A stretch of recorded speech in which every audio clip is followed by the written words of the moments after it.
আজকের breaking news হলো আরজি করের ঘটনা নিয়ে জুনিয়র ডাক্তারদের ধর্ণা চলাকালীন মুখ্যমন্ত্রী মমতা বন্দ্যোপাধ্যায় ঘোষণা করেছিলেন রাজ্যের সব হাসপাতালের রোগী কল্যাণ সমিতি ভেঙে দেওয়া হবে, নতুন করে ওই সমিতি গঠন করা হবে। সেই কথা মতন বৃহস্পতিবার তিনি জানালেন, এখন থেকে সব হাসপাতালের রোগী কল্যাণ সমিতির চেয়ারম্যানের দায়িত্বে থাকবেন ওই হাসপাতালেরই অধ্যক্ষেরা, অর্থাৎ কোনো রাজনৈতিক নেতাকে আর কোনো রোগী কল্যাণ সমিতির চেয়ারম্যানের দায়িত্বে দেখা যাবে না।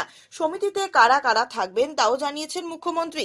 বৃহস্পতিবার নবান্নে স্বাস্থ্য সংক্রান্ত একটি বৈঠক করেন মুখ্যমন্ত্রী, তারপরে সাংবাদিকদের মুখোমুখি হন।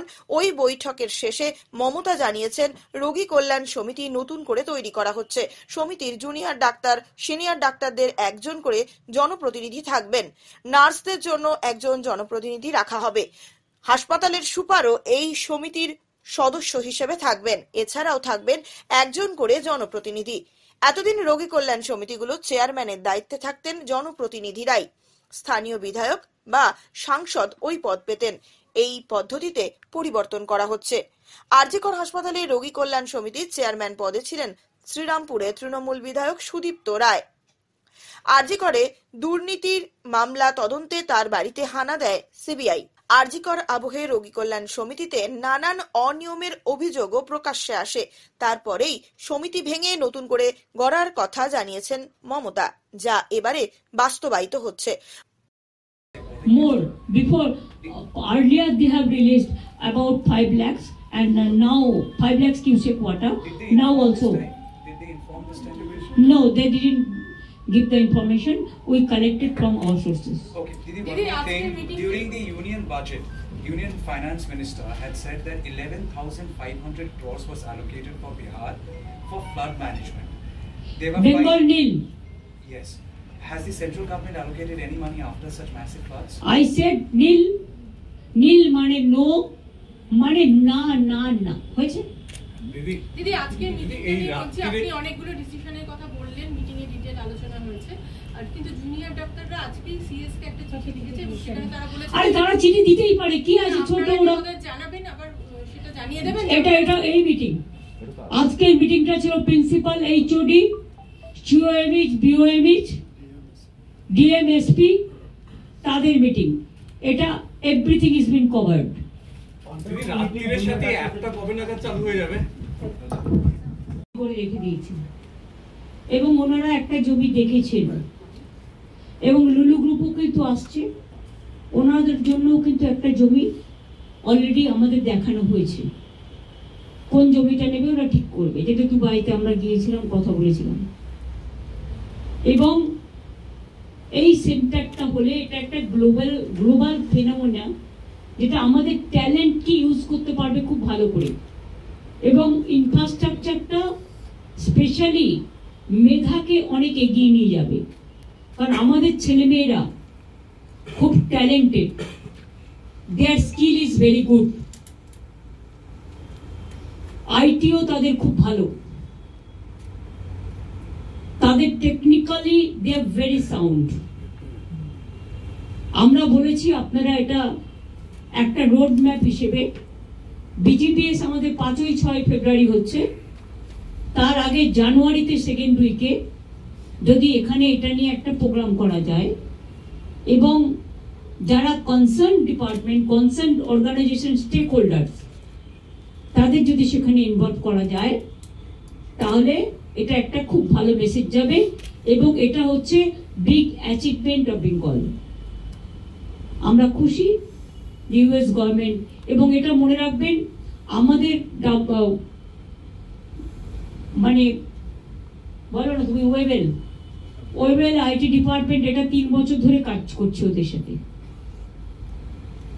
অ্যানাউন্সমেন্টটা ওনারা করেছে পিএম এর সাথে, কান্ট্রি টু কান্ট্রি হয় বলে, কিন্তু এই কাজটা আমরা 3 বছর ধরে করছি, পার্সু করতে করতে আজকে যে সাকসেসের দিকটা এসছে, এটা কিন্তু বাংলার আগামী দিনে একটা বড় গর্ব করার ব্যাপার এবং প্রচুর এমপ্লয়মেন্ট এর ফলে ক্রিয়েট হবে।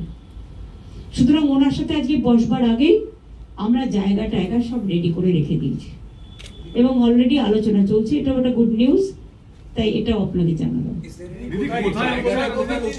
আমি কেন বলবো,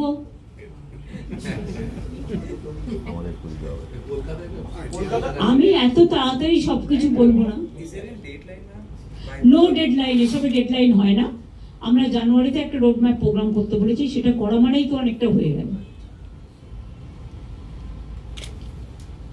সেটা ওনাদেরও তো দেখতে হবে না, ওনাদের টাইম শুট করছে কিনা, তারপর ওনারা ওই সময়টা করতে চায় কিনা। আমরা একটা প্রস্তাব দিয়েছি, প্রস্তাব দেওয়ার আগে আমরা আমাদের দিক থেকে যা যা করার চিফ সেক্রেটারি এবং আলাপন বন্দ্যোপাধ্যায় এবং অন্যান্য আমাদের যারা আছেন তারা বসে বাদ বাকিটা করছে। কত টাকার বিনিয়োগ হবে মনে হচ্ছে? এখানে টাকা ম্যাটার না, মেধা ম্যাটার এবং চাকরি ম্যাটার। এমপ্লয়মেন্ট জেনারেশন হবে প্রচুর, আর বাংলায় অলরেডি প্রচুর এমপ্লয়মেন্ট জেনারেশন হচ্ছে। আপনারা তো খোঁজই রাখেন না, 6টা ইন্ডাস্ট্রিয়াল করিডোর হচ্ছে, 6টা রেল করিডোর হচ্ছে, আপনারা তো খবরই রাখেন না। 2টো পাওয়ার প্ল্যান্ট গভর্নমেন্ট নিজে করছে, 2টো পাওয়ার প্ল্যান্ট প্রাইভেট সেক্টর করছে, জিন্দালরাও পাওয়ার প্ল্যান্ট করছে সম্ভবত, আরো আমাদের স্টিল প্ল্যান্ট হচ্ছে আরো 2-3টে। এইভাবে অনেক প্রোগ্রাম হচ্ছে। আমি তো কালকে নিজে বর্ধমান থেকে গাড়িতে ফিরতে ফিরতে দেখলাম হুগলি হাওড়া ভর্তি হয়ে গেছে, 2 পয়সার একটুও জমি নেই, সবই ইন্ডাস্ট্রি, টোটালটাই ইন্ডাস্ট্রি। যেটা মাননীয় মুখ্যমন্ত্রী ওনার সঙ্গে আলোচনা হলো কাউন্সিল জেনারেল সঙ্গে, বেসিক্যালি জেনারেলি যেহেতু উনি নতুন এসেছেন সেই জন্য একটা কার্টসি কল ছিল। এটা নিয়ে আমাদের রাজ্যের কি কি স্ট্রেংথ আছে, কি কি এখানে আছে, কি আমরা কি করছি, রাজ্য সরকার তরফ থেকে কি কি বিভিন্ন রকম স্কিমসগুলো আছে, এটা নিয়ে অনেক আলোচনা হলো।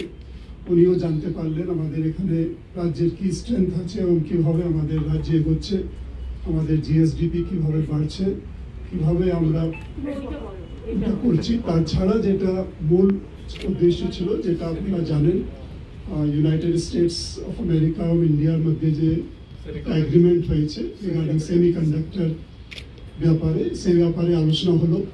আমরা কিভাবে এটা নিয়ে এগিয়ে যেতে চাইছি এটা নিয়েও আলোচনা হয়েছে। আমরা জমি জায়গা যে প্রয়োজন হবে এটা নিয়ে মাননীয় মুখ্যমন্ত্রী ওনাকে বলেছেন, আমাদের সব প্রস্তুতি আছে।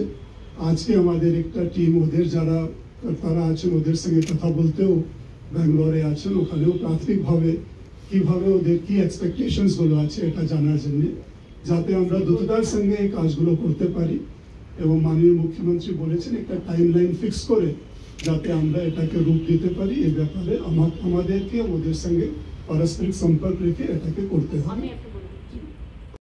বৃহস্পতিবার নবান্নের বৈঠকে যোগ দিয়েছিলেন মুখ্য সচিব মনোজ পন্ত, মুখ্য স্বাস্থ্য আধিকারিক, রাজ্যের স্বাস্থ্য দপ্তরের শীর্ষকর্তা এবং শীর্ষ আধিকারিকেরা ছিলেন বিভিন্ন সরকারি হাসপাতাল এবং মেডিকেল কলেজের অধ্যক্ষরা।